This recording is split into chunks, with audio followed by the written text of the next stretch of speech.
पालघरच्या सूर्या नदीत पोहण्यासाठी गेलेल्या 2 तरुणांचा पाण्यात बुडून मृत्यू झाला असून एकाला सुखरूप पाण्याबाहेर काढण्यास स्थानिकांना यश आलं आहे. बोईसरच्या दांडेवाडा येथील शोभेल शिंदे वय वर्ष 18 आणि करण चेतन नायक आपल्या मित्रांसोबत बोईसर पूर्वेस असलेल्या सूर्या नदीत अंघोळीसाठी गेले होते. मात्र पाण्याच्या खोलीचा अंदाज न आल्याने 3 तरुण अचानक बुडू लागले. यापैकी एका तरुणाला बाहेर काढण्यास स्थानिकांना यश आलं, तर या घटनेत दोघांचा बुडून मृत्यू झाला आहे. यानंतर तब्बल 3 ते 4 तासानंतर बुडून मृत्यू झालेल्या दोन्ही तरुणांचा मृतदेह शोधण्यात अग्निशमन दलाला यश आलं आहे.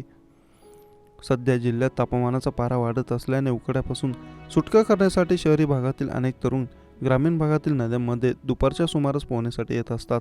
मात्र प्रत्यक्षात नदीतील पाण्याचा खोलीचा अंदाज त्यांना न आल्याने अनेक वेळा अशा दुर्घटना घडत असल्याचं वारंवार समोर येत आहे. ज्या ठिकाणी पर्यटक पोहण्यासाठी नदी परिसरात गर्दी करतात अशा ठिकाणी प्रशासनाकडून कोणत्याही प्रकारचे सूचना फलक लावले जात नसल्याने स्थानिक नागरिकांकडून नाराजी व्यक्त करण्यात येत आहे.